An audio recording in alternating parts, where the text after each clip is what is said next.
Hi, I'm Kirby Allison, founder of the Hanger Project. In today's video, I'm going to be showing you how to shine a pair of Pebble Grain leather shoes. Now, Pebble Grain is textured leather, and the shine process is different than smooth calfskin shoes. If you have any questions or comments during this video, please ask them in the comment section below. I get back to all those questions myself personally. Let us know, do you own a pair of Pebble Grain shoes? Do you have any tips or tricks on how you shine your Pebble Grain shoes? We always love to hear what our customers have to say. Today we're shining a pair of St. Crispin's Navy Pebble Grain Oxfords. Now, what makes Pebble Grain different than smooth calf is the textured surface. Now, this is done by embossing the leather, and you see it either as pebbles or hatched grain. There's a lot of different types of textured calfskin out there. Now, the shine process is slightly different with Pebble Grain in that you really need to be careful in preventing the excessive wax buildup that can occur within the texture of that leather. So there's two things that we recommend differently for shining a pair of Pebble Grain shoes. One is you want to focus more on using a soft cream polish. The reason is those softer waxes are less prone to build up in the texture of the leather than a hard wax. And then second, it's really important to use a stiffer bristled Shoeshine brush like our Hanger Project Pig Bristle brush, because the stiffer bristles are going to do a better job to remove any residual wax or shoe polish buildup in the texture of the leather. These shoes are a pair of St. Crispin's Navy Pebble Grain Oxfords. Beautiful shoes. If you're not familiar with St. Crispin's, they're handmade shoes from Romania. Zach Job, whose shoes these are, lent these to me to use for this tutorial. And they have an absolutely fantastic program. So what's great about St. Crispin's is that all of their shoes are made to order, hand welted, for absolutely no upcharge. So you can really get some incredible things from them. At $1,600, they're still quite expensive, but the quality of these shoes really is on par with a lot of the bespoke shoes that you see coming out of Europe. One of the things that St. Crispin's is most well known for is their hollow, completely handmade shoe tree that comes with all of their shoes. Now, these shoe trees are fully lasted, carved by hand at the workshop in Romania from a single block of wood in the exact size as your shoe. And the amount of handwork that goes into this really surpasses a lot of the bespoke shoe trees that I've seen that cost 3 or 4 times as much money. The process that we're going to use to polish these St. Crispin Pebble Grain shoes is going to be, first, we're going to start with the Saphir Renovateur to clean and condition the leather. This provides that nourishment to keep the leather soft and supple, prevent any type of cracking. It's also a nice, gentle cleaner, so since these shoes are very well taken care of, we don't need to use anything like a leather cleaning soap. But if they were more soiled and you saw more dirt build up, you could first use a leather cleaning soap to thoroughly shampoo those shoes, but then you would need to allow them to dry overnight. The second thing we're going to do is then use Saphir Pommadier Cream Polish to further condition the leather, to introduce pigment, and then the soft waxes that you find in a cream polish aren't going to produce any of the buildup. Now, I'm going to use a little bit of wax polish after that on these shoes, but it's going to be just to provide a little bit of additional shine on the toe and then the back of the shoe, where you see more muted texture in the Pebble Grain where it's stretched over the last. Now, I wouldn't want to apply a wax polish to the entire shoe, because again, those hard waxes that you find in a wax polish are just going to produce buildup in the Pebble Grain texture itself that's going to be hard to remove. And then after that, we're going to work a little bit on the edges and heels. And today we're going to be doing that with a cream and a wax polish. So I've got a nice Havana brown cream polish that we're going to use to recolor the edges. And then the Saphir Mirror Gloss, which is a really hard wax and is great for the edges. I'm going to use that to then polish the edges. And then of course, no shoe shine is complete without inspecting the laces. And as you can see, these laces are starting to show a little bit of wear. So I'm going to replace these with a new pair of our sovereign grade flat waxed shoelaces. For step one, I'm going to clean and condition the leather using the Saphir Renovateur. Now the Renovateur is like liquid gold. It's super versatile. It's a mink oil-based cleaner and conditioner, and I like using it as the first part of any Shoeshine routine because first, it's gonna provide gentle cleaning, and then second, it's gonna provide that really deep nourishment to the leather to keep it looking soft and supple and to prevent any type of drying that leads to cracking. First, I'm going to untie these shoes and remove the shoelaces.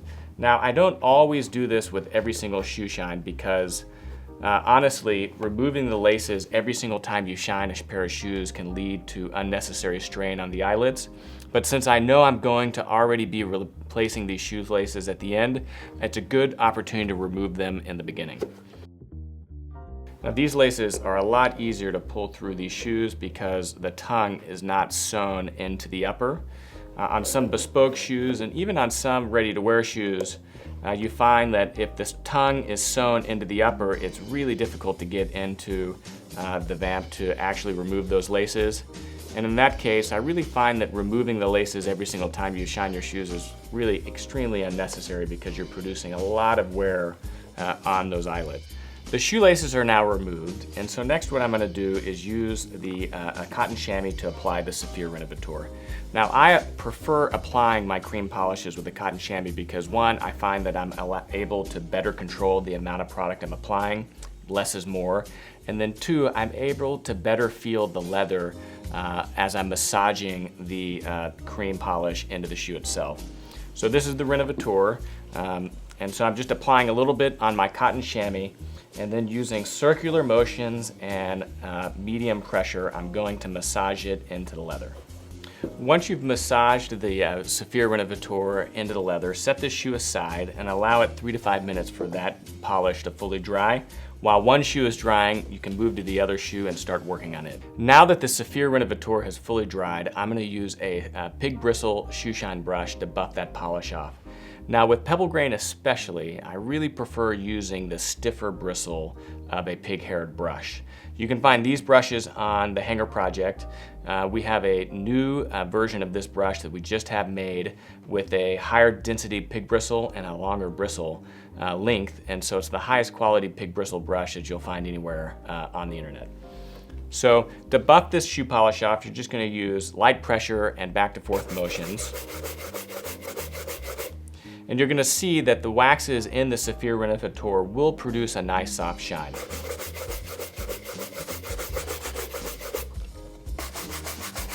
I recommend the primary use of a pigmented cream polish when polishing your shoes because one, it conditions, but more importantly is two, it's going to do the best job recoloring and smoothing out the finish of the shoes. So inevitably, as you're wearing a pair of shoes, you're gonna nick them or scratch them, or they're gonna become a little scuffed. And so, regardless of how careful you are, at some point you always need to just rejuvenate the finish using a pigmented cream polish, and the Saphir cream polish does a fantastic job at just that. So I'm gonna apply a little bit of cream polish onto my chamois, and then I like to just kind of dab it around, and so that just prevents too much polish from gunking at any one point of the leather. So I've got that distributed, and then in the same manner that you were applying the Saphir Renovateur, you're going to apply the cream polish using small circular motions with moderate pressure. If you need more polish, just grab some with the chamois and continue to work this into the leather. Selecting the color of cream polish you're using to shine your shoes is an art in and of itself. With 16 colors, your shoe can really become a canvas for which you use different colors to affect the finish and patina of the shoes themselves. So with this navy pair of shoes, of course, you know, one would buy these because they like the navy color. So I'm trying to match the polish to the actual finish of the shoe or original finish of the shoe itself. But with a pair of brown shoes, I mean, there's no reason that you couldn't use a darker brown polish on the toe box, around the edges, and the heel in order to provide a little bit of antiquing. Or if you're really worried about darkening the shoes, then you can use a shoe polish that's slightly lighter in color. because that is going to preserve the original finish of the shoes the most. So we're done with that first pair. I'm gonna set that aside and allow it to dry. As it's drying, I'm going to work on the right shoe. If you see any areas of the shoe that have any scuffing or discoloration, you can always come across that and apply a second coat of cream polish just to get as much saturation and recoloration there as possible. So I'm done with the right shoe. I'm gonna set this aside. I'm using a pig bristle brush with white bristle. Ideally, I probably should be using a black bristle just because this is a dark polish. I'd want to keep that separate from any of the shoes that I might use brown polish with.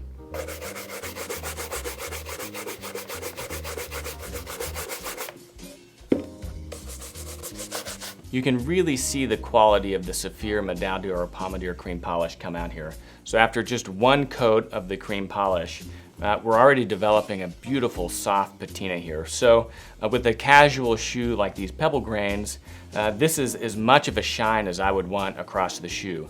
Now in the next step, we're gonna use a little bit of wax polish to elevate the shine on the toe box, but that is completely personal preference. So I'm done with this one, the left shoe. I'm gonna set that aside and finish buffing off the polish from the right shoe. Now that we've finished using the pigmented Saphir Pommadier Cream Polish, the next step for these particular shoes is to then come on top of that and use the Saphir Renovateur Pate Deluxe wax polish.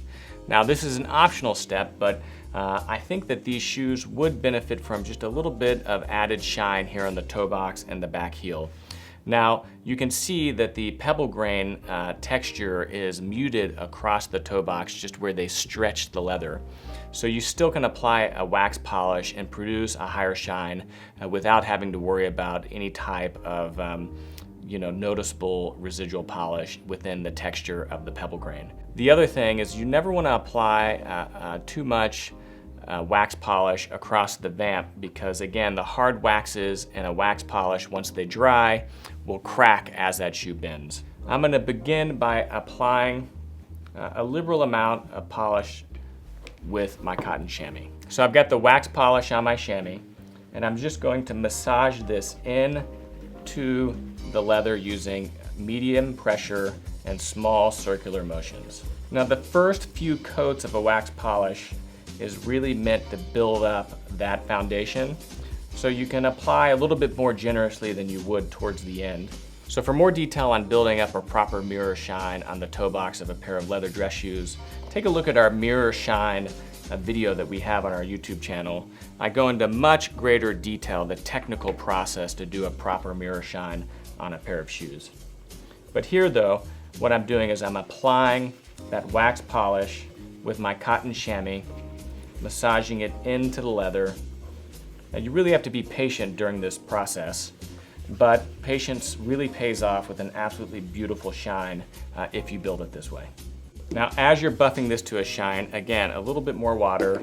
You can take a small little dab of shoe polish and just continue to buff the toe box using light pressure and circular motions. Developing a mirror shine, especially on a pair of pebble grain shoes, can really take a while because you have to apply even more coats of polish before you begin seeing that high gloss. And so I've been spending, I've probably spent 10 or 15 minutes on these already, and I'm just now starting to get a really beautiful kind of gloss on these shoes. So this is where you can polish your heart's desire. I'm happy because again, this is a more casual pair of shoes with just a subtle high gloss shine on the toe box, just something that really signals that you spent extra time polishing these shoes, that they're well polished, that you know what you're doing, you've developed a shine. And this is going to reflect some light, so if you walk into a room with these, they are absolutely going to look fantastic. So even better to use cold or ice water when spraying your chamois, because the colder water hardens the waxes better than room temperature. So that's a little bit of a pro tip if you're looking for extra help getting a faster high gloss shine. And it's just a lot of buffing, so you've got that polish on there, and it's just honestly a lot of circular buffing with light pressure to produce that shine, which I think we have. This next step is going to focus on one of the most overlooked part of the Shoeshine process, and one honestly that I think most differentiates a really well-maintained pair of shoes from everything else, and that is the heel and edge care. Now, the heels and edges of a shoe are often the first to go, right? So as you're walking around or as you're driving your car, the heels and the edges are the first to look absolutely terrible. And so you can have a beautifully polished pair of shoes, but if you haven't paid proper attention to heel and edge care, the shoes still don't look quite right. So in this step, I'm gonna show you how to produce an absolutely beautiful edge and heel. So I've got a Havana brown cream polish here that I've matched to the color of my edge. And what I'm gonna do is essentially apply this using my finger to recolor this leather. Right, so I'm just gonna take that along the edge and recolor it. Now you wanna be careful in this step not to get any of this polish on the upper, especially if you're using a black, it can recolor the leather itself. Now the beauty of a cream polish versus a liquid edge dressing that's an alcohol-based leather dye is that if you do get any of this on the leather, the Saphir Renovateur can remove it very easily. But I'm massaging this into the leather using my finger. Less is more because again, you don't want too much polish on this or any more than you need at a minimum because it can rub off. I've allowed the cream polish to dry for about 5 to 10 minutes, and so next I'm gonna take a pig bristle dauber to buff that polish. Now, even though the cream polish doesn't have as much hard wax as the Saphir Renovateur or Mirror Glass, I'm still gonna wanna buff this to remove any residual polish and prevent that from rubbing off on, say, your nice Persian rug at home, and also to help elevate that shine as much as possible. So I'm gonna take my dauber and just buff this edge. And so you can see here at the heel is really where you're gonna get the best shine. And you're essentially shining these waxes the same way you would if you were trying to produce a mirror gloss on the toe box. Now, the more layers, the higher the shine, and of course, the harder the wax, the higher the shine also. But this first step, as I explained, is primarily for the pigment, which is why we're using a cream polish. And then after I'm done with this, I'm gonna apply a little bit of the wax polish to elevate this shine even more. So I've buffed the cream polish off, and so next I'm going to use the Saphir Mirror Gloss. Now you could use the standard Medallion Pate Deluxe, but I prefer to use the Mirror Gloss just because it has an even higher concentration of those hard waxes that produce that high shine. I'm gonna apply this Mirror Gloss with my cotton chamois in the same way that I would with the toe box, except I'm gonna be even more liberal in its application. I absolutely love a well taken care of edge and heel. It really sets this shoe apart, so you can see the nice, beautiful higher gloss shine. I'm gonna end here with just one coat of the Saphir Medallion Mirror Gloss, but in all honesty, there's no reason you couldn't come on back with a second and third coat. The more hard waxes you add to the heels, the higher shine you're gonna be able to produce with your dauber. Last but not least, we're gonna replace the shoelaces in these same crispins with a pair of our sovereign grade flat waxed shoelaces. Now a flat shoelace is gonna be more casual than a round one, and so that's why I'm gonna use a flat shoelace versus a round one in these Pebble Grain shoes. Second is I'm going to use the straight across method to lace these versus the crisscross, just because again, it's a much cleaner, neater look. It's honestly the only way I would lace a pair of shoes. We do have a video on our YouTube channel that goes into how to use this lacing method more specifically. So first I'm gonna come up. Every single time you're going across, so I'm taking the left lace end across and up through the right side. Again, check inside that it's not twisting, because any type of unnecessary twisting will just create a pressure point that could become uncomfortable. And then take it back in. Again, just making sure that you're pulling that flat across. Then alternate. So I'm using the right lace end. I'm gonna take it up and across. Again, I like to check inside that there's just no unnecessary twisting. And then you're going to bring it across here to create that barbell. All right, I'm going to alternate. Again, every single time you alternate, you're going across and up. Alternating, going up through that final eyelet, and then same thing, back through that eyelet. Now at the end, you want to check your lace length. I'm going to insert the shoe trees back in these shoes. And so this is a great illustration of why I prefer the crossed method of lacing the barbells, is because if you're doing the straight up where you're jumping up, you're not able to pull or cinch the shoe tight very easily. So cinching it tight, and then I'm going to tie them. Again, using the Parisian knot. We have a video on the website also on how to do this. But you're essentially wrapping the shoelace twice around your finger and then pulling it through. And it just creates a beautiful symmetric knot.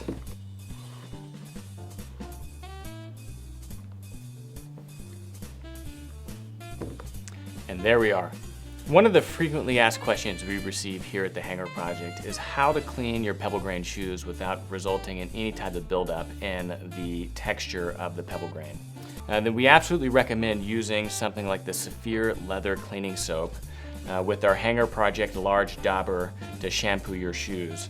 And so you would do that by wetting the brush, creating a little bit of lather, and then actually shampooing the shoes quite rigorously.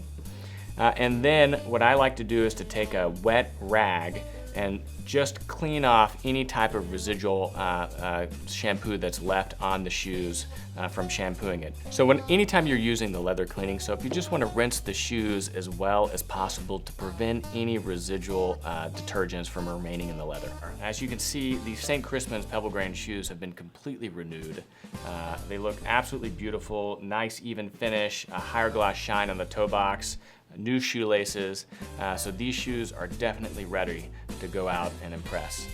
Now, just to summarize the steps that we followed in this tutorial, first we cleaned and conditioned using the Saphir Renovateur. Then we polished the shoes using a pigmented Pommadier Cream Polish to renew the finish and further nourish and condition the leather. Then I used the Saphir Pate Deluxe wax polish and the mirror gloss to elevate the shine on the toe box itself.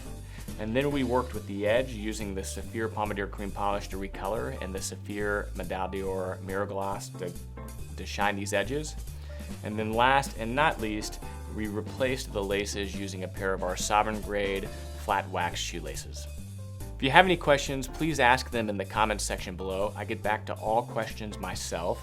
And let us know what you thought of this video. If you liked it, give us the thumbs up, subscribe to our channel, and of course, let us know if you have any tips or tricks on how you like to shine your pebble grain shoes.